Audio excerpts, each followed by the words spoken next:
It costs over $1 million a day to keep the ship alive. With more than 7,000 passengers and 2,500 crew, every meal, every light, and every flush has to run like clockwork. And this isn't just any ship, it's the Icon of the Seas, the world's largest cruise ship. It's a floating city that shouldn't even work, yet somehow it does. Hey y'all, I'm Evan with Family at Sea, where we help make every cruise unforgettable. Running the world's largest cruise ship isn't just a feat of luxury, it's a test of precision. Every day, the Icon of the Seas operates like a small country at sea, powered by complex systems, nonstop logistics, and thousands of crew members who make it all look effortless. It costs more than $1 million a day to keep everything running, from power and water to food and waste management, and there's no margin for error. Because when something this big falters, even slightly, it can throw the entire voyage off course. So how do you keep a floating city of 7,000 people running without a single interruption? Well, that's what we're about to find out. If you're ready, I am. Let's go. Every Saturday, the Icon of the Seas pulls into Port Miami looking like a calm, polished machine. But below the surface, it's chaos, the most organized kind you can imagine. More than 7,000 passengers step off while another 7 passengers wait to board. Every cabin, every corridor, and every restaurant has to be reset for a brand new voyage, and there's only 9 hours to do it. On the pier, trucks line up carrying more than 600,000 pounds of food and drinks. Inside, forklifts, carts, and conveyor belts move non-stop through crew-only corridors nicknamed the I-95, which is the ship's hidden highway that runs the entire length of Deck 2. Everything from lobsters to laundry detergent flows through that artery, guided by scanners and checklists that make sure nothing gets lost in the maze. The timing is ruthless. If one delivery truck shows up late, the whole operation backs up. If a freezer door sticks, it can delay dinner for 7,000 people. Even waste removal has to run like choreography. Trash out, fresh supplies in with no overlap. Meanwhile, engineers below deck power down and reboot entire systems while the hotel team scrubs, sanitizes, and resets nearly 3,000 rooms. Hundreds of crew members rotate through shifts that look more like a pit crew than hospitality. By late afternoon, the ship's fuel tanks are topped off, the kitchens are restocked, and new guests are scanning their keycards with no idea what just happened. It's efficiency on a scale that borders on insanity. It's the only way to make $1 million a day operation even remotely profitable. Because on a ship this size, there's no such thing as a small delay. Every minute counts, every detail matters, and perfection isn't the goal, it's the minimum requirement. And if you want that same kind of precision when it comes to planning your next cruise, minus the chaos, that's where Cruises It comes in. They give you a real person who knows your ship, your itinerary, and actually looks out for you long before you ever step on board. They've saved us thousands,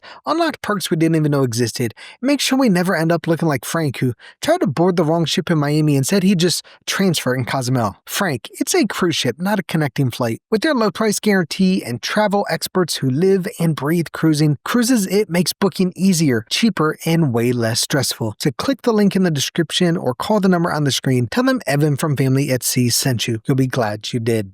Below deck, the energy never stops. The kitchens, storerooms, and crew spaces form the beating heart of the ship. It's a world most passengers never see, but depend on every single day. Thousands of crew members work around the clock to keep the Icon of the Seas alive, and over 1,000 of them are part of the culinary team alone, producing nearly 30,000 meals a day across dozens of restaurants, from fine dining and buffets to late-night snacks and room service. Every ingredient starts its journey deep inside the ship on Deck 2, in those crew-only corridors nicknamed the I-95. That's where massive freezers, storage rooms, and prep stations hold everything from prime rib to pineapples. Chefs pull ingredients for the day, load up carts, and push them through a maze of elevators and service hallways that connect directly to each galley. It's a supply chain disguised as fine dining, and because every meal, appetizer, and dessert has to meet strict quality standards, the process runs like an assembly line, only with better food and way more pressure. There's a bakery producing 40 kinds of bread, a butcher shop trimming 15,000 pounds of beef a week, a pastry team crafting hundreds of desserts by hand, and through it all, chefs are balancing timing, presentation, and safety on a moving ship. Most of the crew works 10 to 12 12 hours a day for 6 to 8 months at a time without a single day off. They rotate shifts, nap in tiny cabins, and take pride in the fact that passengers rarely see the chaos behind the calm. Because if they're doing their job right, guests only see the results. Perfectly plated meals that somehow appear like clockwork. Up above, the lights stay bright, the music plays, and 7,000 people keep living their best vacation lives. But down below, thousands more keep the rhythm going as the invisible heartbeat of a ship that never sleeps. Keeping more than 7,000 people comfortable at sea takes more than good food and great service. It takes an entire city's worth of infrastructure working quietly in the background. Far below the passenger decks, engineers monitor an entire network of pipes, pumps, and generators that keep the icon of the seas alive. 6 engines produce enough power to light up a small town, feeding electricity to everything from elevators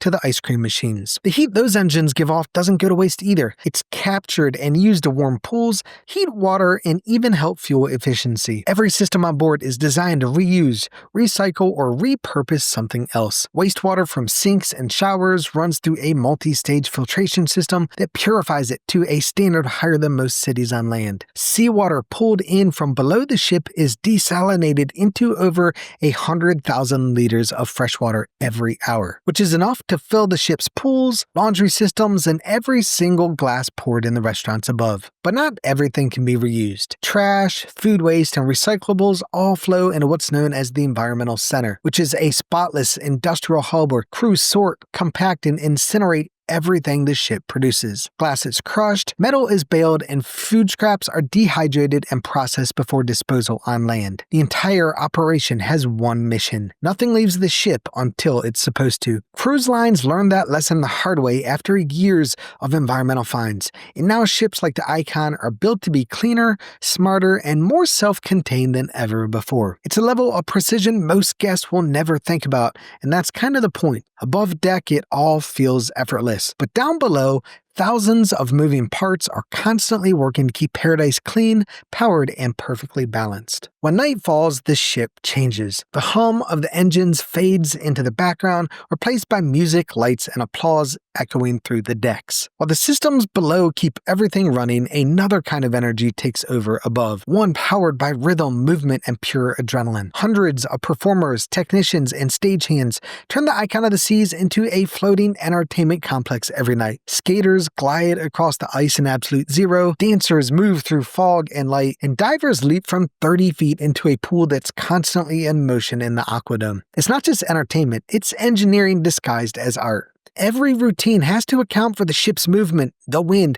and the unpredictability of the sea. A single wave can shift the stage, tilt the lights, or send a performer half a beat off. But the audience never knows because the cast trains for months to master the impossible, performing theater, gymnastics, and aerial stunts on a stage that never stops moving. Backstage, it's an intricate system of costume changes, lighting cues, and split-second handoffs that would rival any land-based production. The crew calls it organized chaos, but it runs with the same precision as the ship's engines. Everyone relies on everyone else because one missed cue can ripple through the entire performance. These performers spend nearly a year at sea, repeating their shows hundreds of times, but every night feels new. It's what gives this massive vessel its pulse, a reminder that behind the machinery, the schedules, and the systems, there's still art, creativity, and passion keeping it alive. Because when the lights drop and the crowd erupts, the Icon of the Seas stops feeling like a machine and starts feeling human. As dawn breaks over Miami, the party above deck fades, but the city below never truly sleeps. Before the last echo of applause has disappeared, crew members are already moving into their next routine. Performers wind down, engineers check fuel and power systems, and teams across the ship start preparing for the next voyage. Before passengers even start leaving, thousands of pieces of luggage are already moving through the ship. Bags are scanned, sorted, and sent into the terminal in carefully timed waves so that by the time guests walk off, everything they packed is lined up and waiting for them. At the same time, crew members deep below deck begin breaking down supplies, clearing waste, and prepping storage areas for the next week's delivery trucks. Every space that holds food, water, or recycling is emptied, sanitized, and logged before fresh inventory rolls in later that morning. By sunrise, the Icon of the Seas glides back into port, and another 7,000 passengers start their day thinking their crew is over. But for the crew, it's only halftime. The same precision that kept everything running at sea now fuels a race against the clock. They have 9 hours to restock an entire city, clean 3,000 rooms, and load 600,000 pounds of food, drink, and supplies. It's a cycle that truly never stops. For passengers, this is the end of a vacation. For the crew, it's the start of another mission with new guests and new challenges, but the same relentless standard. What happens behind the scenes isn't glamorous, but it's what keeps every pool sparkling, every plate full, and every light glowing as if the ship runs on magic. The truth is, though, it runs on people, thousands of them perfectly in sync with a system that has to work every time. Because on the Icon of the Seas, the show never really ends. It just starts over again. The bad news? You'll never see most of what makes this ship truly remarkable. The late night work, the endless coordination, and the invisible systems that make everything look effortless. Because those parts stay hidden even if you're on board. But the good news? There's an even bigger story waiting to be experienced from the other side of the curtain. Royal Caribbean's newest ship, the Star of the Seas, takes everything that Icon started and evolves it for the next generation of cruisers. And I just got off the ship, and I've got a full review that shows what's changed, what's improved, and what it actually feels like to sail her. So don't stop here. Come join me in that one where we trade the crew corridors for cocktails, the engine room for ocean views, and see how the next great ship at sea stacks up. If you're ready, I am. Let's go.